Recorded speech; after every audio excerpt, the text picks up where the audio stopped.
그리스도를 위하여. 바울 사도는 약할 때 강함이 됨을 고백했습니다. 그리고 실제로 바울 사도는 자신의 약함을 통하여 오히려 강함을 경험하고 체험하고 고백했습니다. 그러나 우리의 모습을 볼 때 우리는 이 말씀을 알고 있고 이 말씀을 고백하기도 하고 이 말씀을 가지고 노래를 부르기도 합니다. 약할 때 강함 되시는 주님을 부르짖고 내가 약할 때 도리어 강함됨을 고백하기도 합니다. 그러나 실제로 우리가 이 말씀을 삶에서 경험하느냐, 약할 때 정말 강함이 되는 삶을 살고 그런 신앙을 경험하고 있는가 생각할 때 우리의 고백과 우리의 노래와 달리 우리는 도리어 약할 때 강함이 되지 못하고 약할 때 더 약해지는 그런 모습을 우리가 보게 됩니다.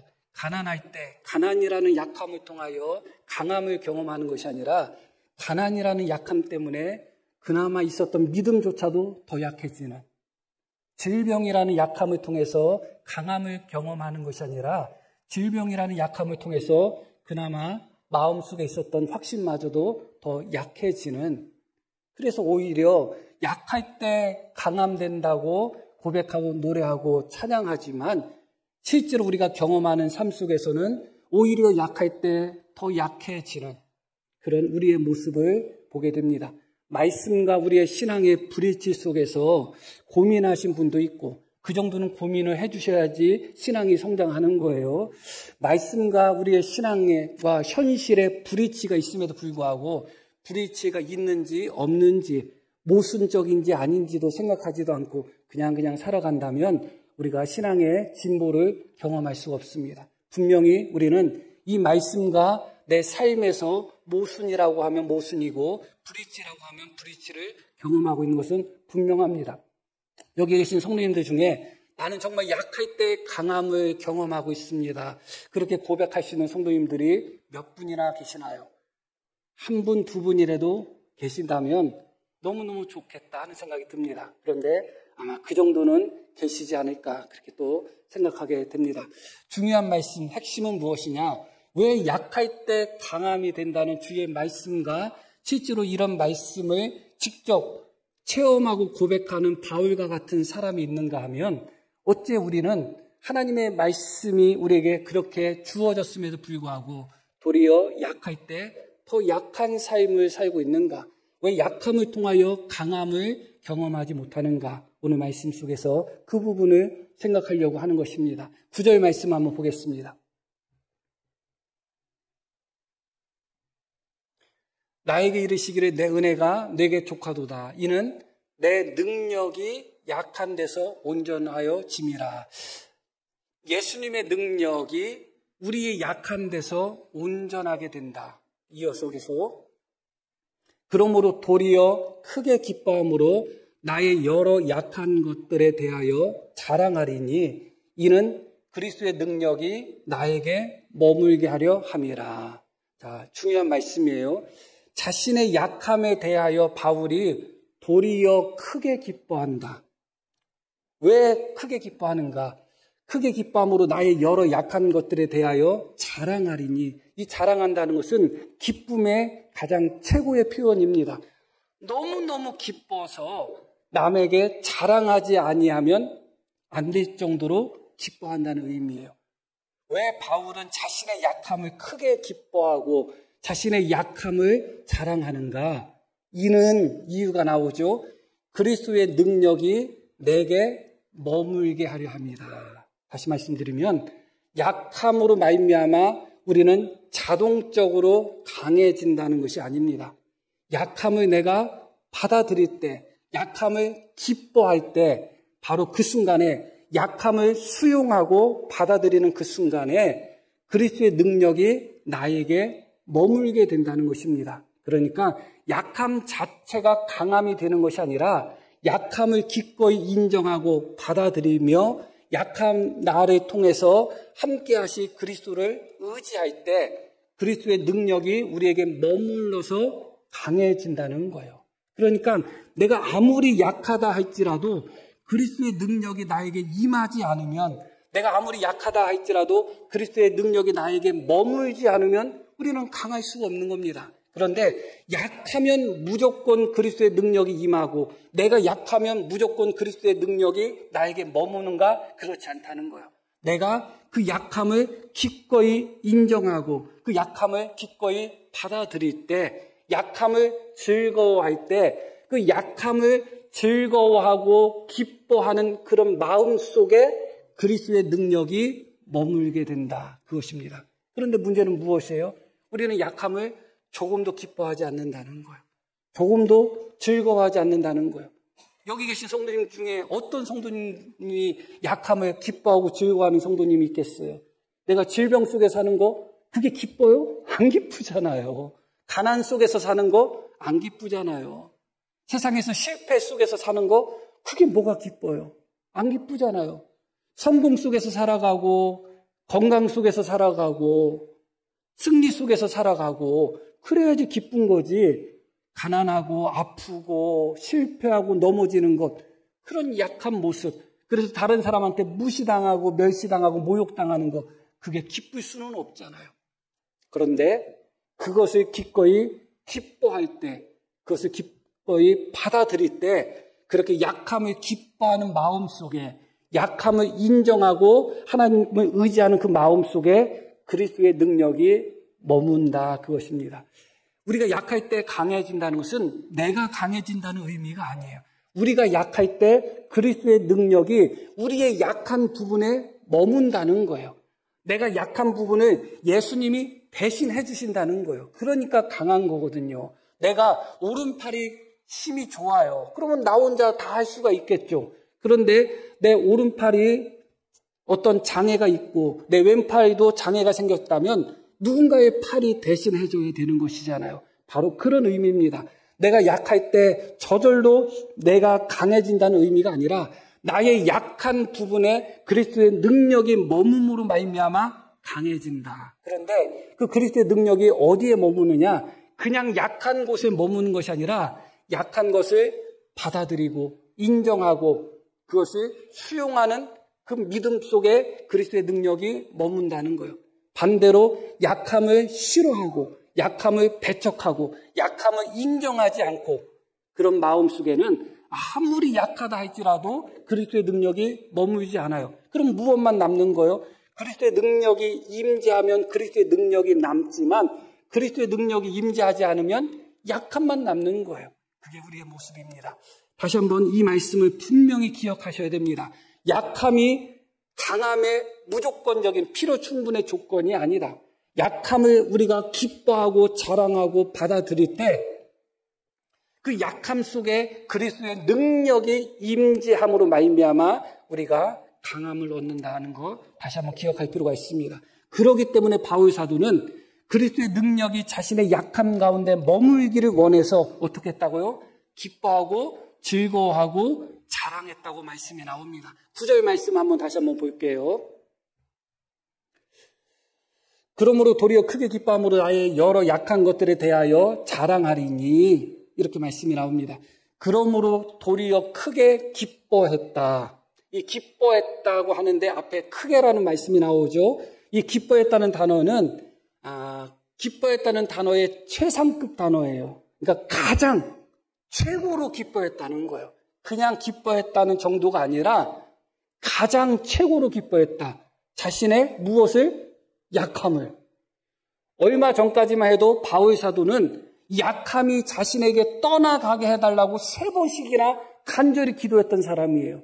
바울 자신도 처음부터 약함을 좋아했던 사람은 아니에요. 만약에 바울 자신이 처음부터 약함을 좋아했다면 변태죠. 당연히. 바울도 약함을 좋아하지 않았어요. 자기가 고통당하는 거 좋아하지 않았어요. 자신이 질병에 걸리는 거 좋아하지 않았어요. 그래서 하나님께 간절히 3번이나 기도했다는 거예요. 나는 이 약함이 나에게서 떠나가야 되겠습니다 하면서 간절히 기도했는데 하나님이 내 은혜가 너한테 좋게 오히려 내가 약할 때 온전해지고 강해질 수 있어. 그 말씀을 듣자마자 본인은 그 약함을 기뻐하지도 않고 즐거워하지도 않고 오히려 그 약함이 떠나게 해달라고 3번씩이나 기도했음에도 불구하고 하나님의 음성을 듣자마자 어떻게 했다고요? 기뻐했다. 근데 그냥 기뻐한 것이 아니라 최상급으로 기뻐했다. 가장 크게 최고로 기뻐했다. 우리하고는 정말 차이가 나도 너무 많이 난다. 그런 생각이 나요. 그리고 10절 말씀을 볼게요. 그러므로 내가 그리스도를 위하여 약한 것들과 능욕과 궁핍과 박해와 공고를 기뻐하노니. 여기도 기뻐한다는 단어가 나오죠. 그러나 9절에 기뻐한다는 단어와 10절에 기뻐한다는 단어가 다른 단어예요. 이 10절에 제가 이렇게 저기 하는 거 제가 뭐 헬라어 히브리어 잘 알아서 그런 게 아니에요. 원래는 조금 잘 알았는데 안 했더니 다 까먹었어. 그런데 지금은 너무 좋은 시대예요. 우리 성도님들도 제가 이거 목사로서 영업비밀 얘기해 주는 것은 성도님들 믿기 때문에 하는 거예요. 네. 얼마든지 스마트폰 내 어플로서 이런 원어를 찾아볼 수 있는 그런 프로그램들, 어플들이 엄청나게 많아요. 하나쯤은 다 스마트폰에 까셔가지고 찾아보시기를 바랍니다. 목사 왜 설교 그렇게 했느냐? 따져도 좋으니까 한 번쯤 그런 프로그램을 찾아서 깔아서 우리 성경을 보면서도 단어의 뜻을 한 번씩 찾아보시면 지금 성경을 읽는 것에 있어서 더 새로운 것을 경험할 수도 있어요. 그러니까 우리는 하나님의 말씀을 더 많이 알고 싶잖아요. 그렇지 않습니까? 더 많이 알고 싶고 더 간절히 알고 싶잖아요.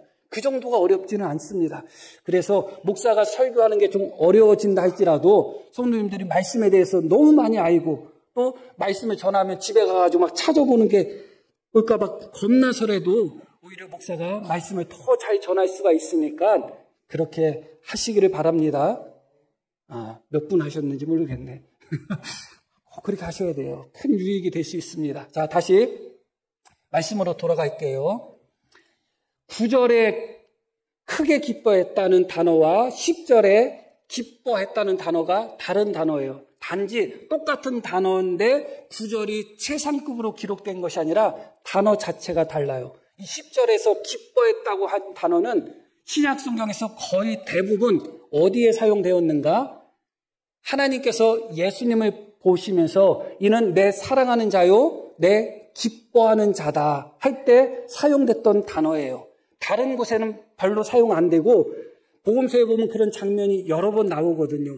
아버지 하나님이 아들 예수님을 보면서 이는 내 기뻐하는 자라고 했던 그 기쁨. 바울 사도가 자신의 약함을 보고 자신의 연약함을 보고 자신의 모욕당함, 자신의 질병, 자신의 가난함, 자신의 고통, 고난 그런 연약함을 보고서 마치 아버지가 아들을 보고 기뻐할 정도로 기뻐했다. 우리는 그냥 기뻐하기도 어려운데 그냥 기뻐하는 거 떠나서 그냥 나의 약함을 그냥 받아들이는 것조차도 어려운데 바울 사도는 자신의 약함을 가장 크게 기뻐하였을 뿐만 아니라 아버지 하나님이 예수님을 보고 기뻐하는 정도의 기쁨으로 자신의 약함을 기뻐했다는 것입니다. 마치 우리가 내 자녀를 보고 내 아들을 보고 내 딸을 보고 내 손주를 보고 정말 그냥 보기만 해도 기분 좋고 보기만 해도 기쁜 것처럼 바울 사도는 자신의 가시를 자신의 약함을 그렇게 기뻐했다는 거예요. 왜냐하면 그렇게 기뻐할 때 그렇게 즐거워하고 그렇게 자랑할 때 그리스도의 능력이 그 약함 가운데 어떻게 되기 때문에 그래요? 머물기 때문에 그렇다. 그러나 우리의 모습은 바울의 모습과는 한참 멀죠. 말씀드렸듯이 단지 약함을 그냥 인정하는 정도만 해도 참 좋을 텐데 여기 계신 우리 모든 성도님들, 목사를 포함해서 우리 모두는 거의 대부분 약함을 좋아하지 않아요. 인정하지 않아요. 받아들이지 않아요. 그냥 수용만 해도 좋은데 그냥 수용도 안 하려고 합니다. 어쩔 수 없이 내가 약함 속에 있는 것이고 어떻게든지 이 약함이 나한테서 떠났으면 하는 그 한 가지 마음밖에 없어요. 오히려 그 약함 때문에 하나님이 영광 받을 수 있지 않을까? 그 약함 때문에 내 믿음이 새로워지지 않을까? 그 약함 때문에 오히려 내가 그리스도의 능력을 체험할 수 있을까? 그 가능성에 대해서는 아예 마음도 생각도 다 막아놓고 단지 약함이 싫은 거예요. 하나님이 왜 나에게 약함을 주셨는지, 약함이 내가 하나님께 맡겨야 되는, 던져버려야 되는 무거운 짐인지, 아니면 하나님께서 나에게 짊어지고 가라고 하시는 십자가인지도 분별하지 않고, 어떤 약함은 십자가처럼 평생 짊어져야 됩니다. 그러나 어떤 약함은 하나님 앞에 맡기고 던져야 되는 약함이 있어요. 그것을 분별하지도 않고, 하나님이 왜 나에게 약함을 주셨는가? 이 약함을 통해서 하나님의 뜻이 있는가 생각하지도 않고, 약함을 통해서 하나님이 영광받을 길이 없는가, 약함을 통해서 내가 강해질 수 있는 길은 없는가, 약함을 통해서 내가 하나님을 더 잘 믿는 믿음의 진보로 이룰 수 있는 방법은 없는가, 그런 부분들은 전혀 생각하지 않고 그냥 약한 게 싫은 거예요. 약한 게 싫은 겁니다. 그러다 보니까 언제나 우리는 약하지만 약함 속에 그리스도의 능력이 머물지 않습니다. 약함을 받아들이지 않고 인정하지 않고 거부하니까요. 그러니까 우리는 약할 때 더 약해지는 겁니다. 예수님을 믿지만 예수님을 믿지 않는 사람들과 똑같이 약하면 더 약해지는 거예요. 강하면 교만해지고 어떻게 해야 되겠어요? 강하면 교만해지고 약하면 더 약해지고 방법이 없는 거예요. 그런 모습이 우리의 모습이 아닌가 생각합니다. 그러면 이런 결정적인 차이가 어디에서 오는가? 바울 사도는 자신의 약함을 가장 크게 기뻐하고 하나님 아버지가 아들 예수님을 기뻐하듯이 자신의 약함을 기뻐하고 받아들였는데 우리는 그러지 못하잖아요. 그 차이가 어디서 오는가? 바로 이 10절 이 말씀에 그 힌트가 있습니다. 이렇게 말씀이 나와요. 우리 함께 읽겠습니다. 그러므로 내가 그리스도를 위하여 약한 것들과 능욕과 궁핍과 박해와 곤고를 기뻐하노니 이는 내가 약한 그때의 강함이라. 아멘. 자, 어떤 말씀이 여기서 눈에 들어와요? 네? 네. 고맙습니다. 한두 분 대답하셨는데 틀린 거 대답해 주셔서 고맙습니다. 말씀의 제목이 뭐예요? 오늘따라 말씀의 제목을 두 번 읽었잖아요. 그렇죠? 그리스도를 위하여. 바울이 왜 약함을 기뻐하느냐? 약한 것, 고통당하는 것을 즐기는 그런 사람이어서 기뻐하는 것이 아니라 바울도 자신의 약함이 떠나기를 위하여 하나님께 3번이나 기도했던 사람이잖아요. 그랬던 사람이 왜 약함을 기뻐하고 즐거워하는가? 그리스도를 위해서. 나를 위해서는 약함이 좋을 수가 없어요. 나를 위해서 내가 인생을 살아가는데 약함이 뭐가 좋아요? 그런데 내 인생의 목적어가 바뀔 때, 내 인생의 목적이 바뀌고 중심이 바뀔 때, 나를 위해서 살아가는 삶 속에서는 약한 것을 배척해야 되는 것이고 멀리 해야 되는 것이고 버려야 되는 것입니다. 나한테 무슨 약함이 도움이 돼요? 나의 무지한 약함이 도움이 되겠어요? 나의 연약한 질병이 도움이 되겠어요? 나의 가난한 물질 없음이 나에게 무슨 도움이 되겠어요? 나를 위해서 살아가는 삶에는 약함은 가장 멀리 해야 되는 부독과도 같습니다.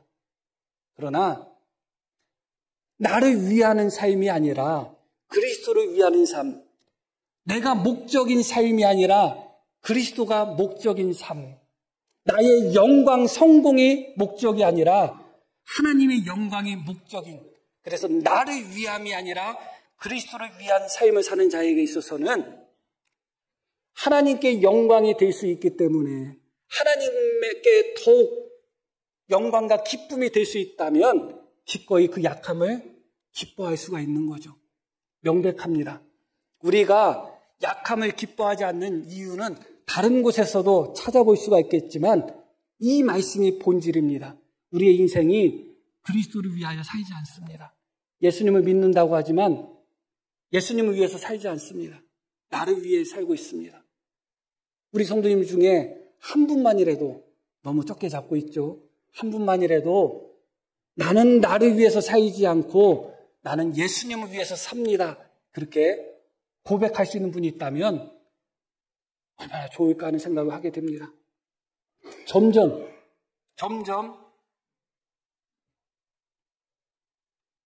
시대가 가면 갈수록 그리스도를 위하여 살아가는 사람들의 숫자가 줄어드는 것 같아요.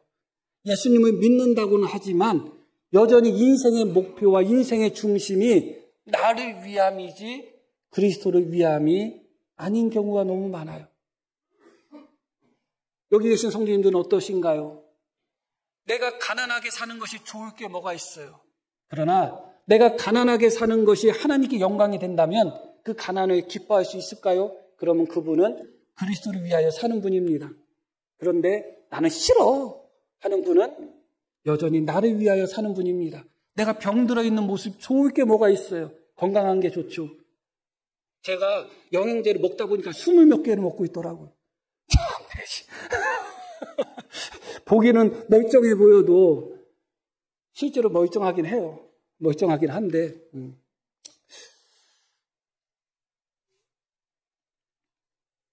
내가 약한 게 좋을 게 뭐가 있어요. 그런데 내가 약한 것으로 말미암아 하나님이 영광 받으신다면 나는 나의 병을 기뻐할 수 있다. 그렇게 고백하시는 분이 있으신가요? 그러면 충분합니다. 그런데 너무너무 어렵죠. 여전히 예수님을 믿는다고 하지만 삶의 중심, 삶의 목적, 삶의 방향은 납니다. 나를 위해서 예수님을 믿고 내 가족을 위해서 예수님을 믿고 나의 성공을 위해서 예수님을 믿는 겁니다. 며칠 전에 유튜브 방송을 봤는데 새벽에도 제가 짧게 말씀드렸는데 대목은 말씀 안 드리는 것 같은데 개그맨 중에 한 명이 한쪽 눈을 실명하게 됐대요. 그래서 한 4년 동안 집에서 나오지 않았다고 합니다. 그런데 아들이 한쪽 눈을 실명했으니까 얼마나 부모의 마음이 아프겠어요. 그래서 어머니가 아들한테 굿이라도 해보자. 그래가지고 굿을 하기로 했대요. 근데 3시간인지 4시간인지 그 시간 동안 쉬지 않고 계속 절을 해야 된다는 거예요. 그런데 그 엄마가 본인은 힘들어서 막 안 하는데 엄마는 3시간이나 4시간 동안 쉬지 않고 계속 절을 했다는 거예요. 굿하면서. 그래서 엄마 힘들지 않느냐고. 그러니까 그 엄마가 하는 말이 자식을 위해서 이것도 못하겠냐. 그랬다는 거. 여기까지는 굿하는 이야기지만서도 좀 은혜가 되죠. 어떻게 보면 한편으로는 그냥 어머니의 사랑이 느껴지죠. 그런데 그 어머니가 예수님을 믿는 사람이라는 거. 그걸 자기 입으로 또 얘기하고 있어요. 우리 엄마가 원래 교회 다니는 사람인데. 실제로 제가 얼마 전에 통계를 봤더니 그리스도인 중에 부적을 가지고 다니거나 점집 가서 점치는 사람들의 비율이 20%가 넘는데요. 예수 믿는 사람 중에. 그래서 만약에 우리 교회 성도님 중에 20%가 안 된다면 그래도 나는 성공했다 하는 생각이 들 것 같아요. 혹시 여기 궁딩이 하나 깔려있고 속옷이 하나 깔려있는 분이 있다면 오늘 집에 가서 태우시기를 바랍니다. 20%예요. 그리고 점치고 굿하는 거 어떻게 생각하느냐? 괜찮다고 생각하는 사람이 30%래요. 기독교인 중에. 너무 놀랍죠? 그런데 제가 여기서 드리고 싶은 말씀이 그거예요. 무엇이냐? 나를 위하여 예수님을 믿으니까 내 아들을 위하여 예수님을 믿고 내 가족을 위해서 예수님을 믿으니까 내 아들이 한쪽 눈을 실명하니까 굿하면 괜찮아질 수 있다는 생각에 예수 믿는 내가 굿판에서 3시간, 4시간 동안 쉬지 않고 그 굿판에서 신당에서 그 귀신들 앞에서 절을 하고 있는 거예요. 우리의 모습이란 말이에요. 예수님을 믿는다고 하지만 여전히 나를 위해서 예수님을 믿지 그리스도를 위하여 예수님을 믿지 않습니다. 그러니까 온갖 약한 것들이 다 싫습니다. 나한테 도움이 되지 않으니까 그렇습니다. 그게 우리의 가장 부족함이고 연약함이 아닐까 생각하게 됩니다. 그렇다면 오늘 말씀 속에서 또 하나의 중요한 주제인데 강함은 무엇인가? 약할 때 강함이 된다고 하는데 우리가 생각하는 그 강함이 무엇이냐 그거예요. 대부분 사람들은 약함을 극복한 것에서 오는 강함으로 생각하는 거예요. 내가 질병이 있지만 그럼에도 불구하고 그 질병 속에서 그 질병을 극복하고 하나님께 더 영광을 돌리는 것. 그것이 마치 약할 때 강함이 된다고 이해하는 거예요. 내가 장애가 있음에도 불구하고 장애 때문에 하나님을 섬기기 어려움에도 불구하고 그 장애를 극복해서 오히려 복음을 더 잘 전하는 삶을 산다. 그러면 우리는 약할 때 강함이라고 생각하는 거예요. 그러나 그렇지 않습니다. 약할 때 강함이라는 것은 나의 약함을 극복을 통한 강함이 아니에요. 이미 말씀드렸듯이 약할 때 강함이라는 것은 무엇이 강함인가? 나의 약함에 그리스도의 능력이 머무는 거예요. 그게 강함인 겁니다. 내가 강해지는 것이 아니라 나의 약한 부분에 하나님의 능력이 떠나지 않고 장막을 치고 머물러 있는 겁니다. 그렇기 때문에 여기서 강함은 누구의 강함이냐? 따지고 보면 나의 강함이 아니라 나의 약함의 자리에 머물러 있는 누구의 강함이에요? 그리스도의 강함입니다. 다시 정리하면 이것입니다. 우리가 약할 때 강함이 된다고 이야기하는데 이 강함은 우리가 약할 때 예수님의 강함이 우리를 통해서 나타난다는 거예요. 그러면 예수님의 강함이 어떤 강함일까요? 바람도 잔잔하게 하고 바다의 파도도 멈추게 하고 죽은 사람도 살리는 그 강함일까요? 얼마든지 떡을 돌로 만드시는 그 강함일까요? 물론 그럴 수도 있을 것입니다. 그러나 성경에 보면 이단에 속한 자들 또 거짓에 속한 자들도 얼마든지 기적과 이적과 능력을 행한다는 것을 우리는 잘 알고 있을 것입니다. 주님의 강함은 그게 진짜 강함이 아니에요. 십자가에 못 박혀서 내려오는 것이 강함이 아니라 기꺼이 십자가에 못 박혀 돌아가시는 그 강함이거든요. 내려오심에도 있음에도 불구하고 내려오지 않는 강함이에요. 돌을 떡으로 만들 수 있는 힘이 있음에도 불구하고 기꺼이 돌을 떡으로 만들지 않고 그 배고픈 상태를 유지하는 그 강함이에요. 다시 말씀드리면 예수님은 하나님의 아들이시잖아요. 하나님의 아들이 누가 된 거예요? 사람이 된 거죠. 이건 약함이 아니라 강함이에요. 이게 예수님의 강함이에요. 어떻게 하나님의 아들이 사람이 될 생각을 하겠어요? 우리는 내가 이 땅에서 조금 잘 살아도 그래서 뭐 어디 호텔이나 모텔 갔는데 조금 더럽고 그러면 아유 여기 왜 이래 그러죠. 우리는 내가 잘 살고 내가 사는 집이 좋다 싶으면 조금만 나빠도 싫어합니다. 그런데 하늘 보좌에 계신 예수님이 기꺼이 인간이 되신 그 강함, 예수님의 강함은 그 강함이에요. 기꺼이 선생이고 주인이시고 하나님의 아들임에도 불구하고 식사하시던 자리에서 일어나서서 기꺼이 제자들의 발을 씻겨주신 그 강함이에요. 그게 약함이 아니에요. 그게 진짜 예수님에게 나타나는 참된 강함이라는 것을 기억하셔야 돼요. 십자가에 못 박혀 돌아가시는 그 순간에도 주여 저들의 죄를 용서하여 주십시오 하는 그 강함이에요. 제자들이 당신을 버리고 다 도망갈 것을 알면서도 세상에 있는 자기 사람들, 제자들을 끝까지 사랑하시는 그 강함이에요. 자기 자신을 버리고 도망갈 것을 뻔히 알면서도 그 제자들에게 떡을 주면서 너희를 위하여 주는 나의 몸이고 너희를 위하여 주는 나의 피다. 그 강함이에요. 죄인과 세리와 창녀들과도 기꺼이 친구가 될 수 있는 그 강함이에요. 우리하고는 차별이 다른 강함이에요. 그게 바로 약함을 통해서 얻을 수 있는 그리스도의 능력의 강함이에요. 그 강함을 이해하시고 받아들이셔야 돼요. 겟세마네 동산에서 나와 함께 깨어 기도하자고 말씀하셨음에도 불구하고 제자들은 그냥 잡니다. 그런 제자를 향하여 정죄하지 않고 그런 제자를 저주하지 않고 마음에는 원이로 돼 육신이 약하구나. 그게 강함인 거예요. 당신이 십자가를 지고 가실 때 여인들이 당신을 보고 눈물 흘리고 울 때 나를 위해서 울지 말고 너희를 위해서 울어라. 그게 강함이에요. 우리 같으면 어떻게 하겠어요? 나도 죽겠는데 지금 뭐 하겠느냐 그러고 있겠죠. 너 내가 기도하자고 했는데 안 해? 그러고 있겠죠. 우리는 그게 강함인 줄 아는 거예요. 떡을 만들 수 있는 능력이 있으면 떡을 만드는 게 강함이라고 생각하고, 십자가에서 내려올 수 있는 능력이 있으면 십자가에서 죽지 않고 내려오는 게 강함이라고 생각하는 거예요.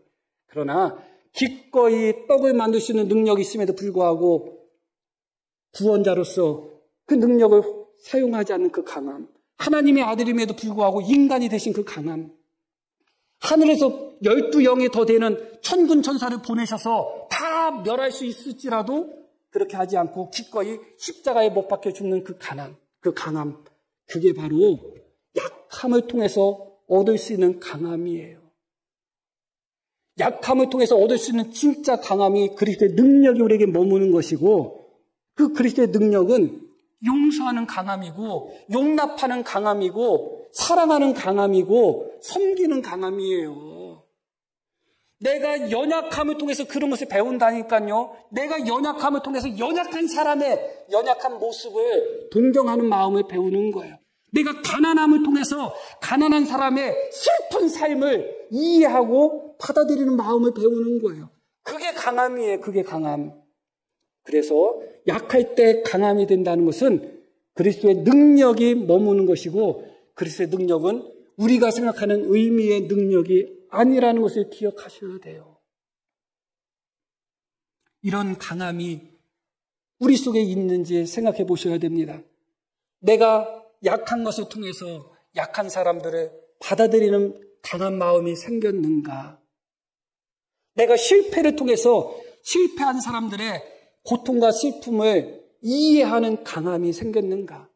내가 육체의 질병을 통해서 그 질병 때문에 아무것도 하지 못하는 사람의 그 아픔을 용납하는 강함이 생겼는가?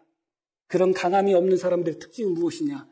의지가 없다, 노력을 안 한다, 게을러서 그렇다, 그런 정죄하는 능력만 있죠. 자기들은 그게 강함이라고 생각하는 거예요.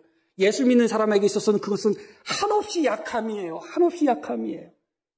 예수님이 예루살렘으로 가실 때 사마리아 사람들이 영접하지 않았습니다. 사마리아 사람들이 영접하지 않으니까 야고보와 요한이 예수님께 나와서 뭐라고 해요? 저것들이 우리를 영접하지 않으니까 우리가 하늘에서 불을 내려서 다 태워버릴까요? 그게 강함이 아니에요. 예수님 뭐라고 말씀하셨어요? 놔두라는 거예요. 오름땀을 쳤을 때 나는 그 사람의 양쪽 눈을 다 터뜨리는 것이 강함이 아니라 기꺼이 왼땀을 돌릴 수 있는 것이 강함인 거예요. 그런 강함이 무엇을 통해서 이루어지느냐? 우리의 연약함, 약함을 통해서 그런 강함이 이루어지는 거예요. 그런 약함을 많이 경험한 사람일수록 더 용납하는 마음이 커지고, 이해하는 마음이 커지고, 용서하는 마음이 커지는 거예요. 그리고 그것이 바로 그리스도의 능력이에요. 우리는 어떤 능력을 추구하고 있어요? 약할 때 강함이 되는데 왜 나는 강하지 않을까? 우리가 그 강함을 세상 사람들이 생각하는 그런 강함으로 생각하고 있지 않습니까?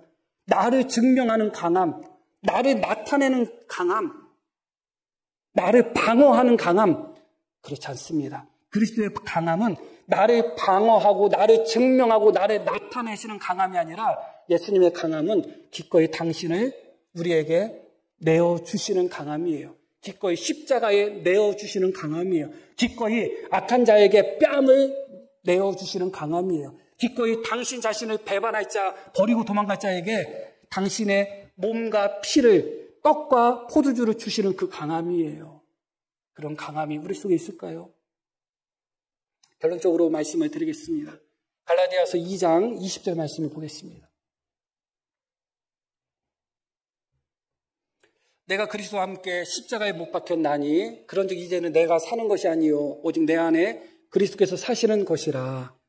이제 내가 육체 가운데 사는 것은 나를 사랑하사부터 한번 같이 읽을게요. 나를 사랑하사 나를 위하여 자기 자신을 버리신 하나님의 아들을 믿는 믿음 안에서 사는 것이라. 어떤 단어가 눈에 들어오시나요? 네, 뭐 사람마다 다 다르니까요. 그렇죠?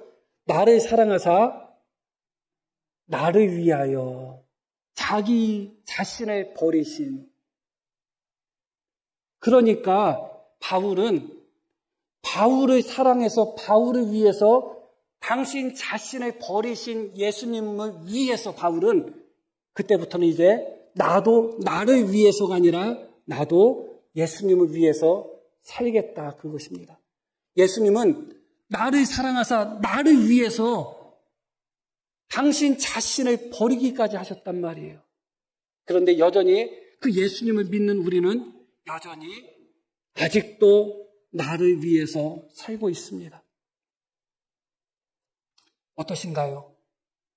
말씀을 전하는 목사 저는 어떨까요? 저는 나를 위해서 살지 않고 주님을 위해서 살았었습니다.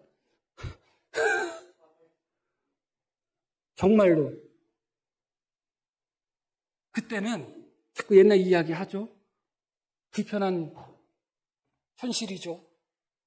그때는 정말 나를 위해서 살지 않고 예수님 위해서 사는 게 됐어요. 그때는 예수님 위해서 고난당하고 예수님 위해서 참고 견디는 거 하나도 어렵지 않았어요. 예수님 위해서 노래 안 듣는 거 안 어려웠어요. 예수님 위해서 드라마 안 보는 거 안 어려웠어요. 예수님 위해서 어디 놀러 가지 않는 거 안 어려웠어요. 하나도 안 어려웠어요. 예수님 위해서 때로는 내가 다른 사람한테 욕 얻어먹는 거 하나도 안 어려웠어요. 그냥 아무런 느낌도 없었어. 당연한 걸로 생각했어요. 왜냐하면 나를 위해서 살지 않고 내가 그리스도를 위해서 살았거든요. 근데 저도 모르겠어요. 어느 순간부터 왜 제가 이렇게 변했는지는 모르겠지만 최소한 지금의 저의 모습은 그리스도를 위해서 사는 자가 아니라 나를 위해서 사는 자라고 할 수밖에 없는 모습으로 변했어요. 말씀을 전하면서 준비하면서 너무너무 괴로웠고 그런 내 자신을 이 말씀에 다시 한번 순종시키고자 내 자신을 때리려고 했어도 안 돼요. 안 돼. 목사가 이 말씀을 준비하고 이 말씀을 설교하려고 하면서 이제는 내가 나를 위해서 살지 않고 예수님을 위해서 살아야 되겠다는 그런 마음, 그런 기도 안 했겠어요? 그런 기도도 하고 그런 마음도 가지면서 말씀을 준비하고 했음에도 불구하고 안 되는 거예요. 그러나 한 가지는 무엇이냐? 나를 위해서 사는 삶이 잘못됐다는 것은 여전히 인정하고 있다는 거예요. 비록 제가 지금은 주님을 위해서 살지를 못하고 있다 할지라도 주님을 위해서 사는 삶이 옳다는 것은 믿고 인정하는 겁니다. 그래서 내 자신이 부끄럽습니다. 그게 의롭다는 이야기가 아니에요. 최소한 오늘 말씀 속에서 우리 성도님들 중에 한 분이라도 나를 위해서 살지 않고 주님을 위해서 사는 분이 실제로 한 분이라도 있다면 너무너무 좋겠다고 생각됩니다. 그런 성도님들이 있기를 바랍니다. 그러면 그런 성도님들 우리 교회를 위해서 주님께 말씀 좀 잘 전해주시기를 바랍니다. 그리고 최소한 제가 오늘 말씀을 통하여 성도님들에게 드리고 싶은 말씀은 무엇이냐? 최소한 이 말씀이 틀리다고 거부하지는 마시기를 바랍니다. 주님을 위해서 살지는 못할지라도 그게 맞다는 것을 인정을 하셔야 돼요. 내가 주님을 위해서 살지는 못한다 할지라도 나를 위해서 사는 삶이 잘못된 것이라는 것을 받아들이시고 나도 주님을 위해서 살고 싶다는 그런 소망 정도는 가지셔야 되지 않겠어요? 그래서 우리 모두 다 정말 그렇게 간절히 주님 앞에 정말 주님을 위해서 살고 싶습니다. 그래서 주님의 능력이 나에게 머물러서 세상의 능력이 아니라 예수님의 능력이 나에게 나타나는 삶을 살고 싶습니다. 그렇게 간절히 열망하고 고백할 수 있는 우리 모두가 되기를 간절히 축복합니다. 자, 우리 들으신 말씀 기억하며 함께 기도하겠습니다.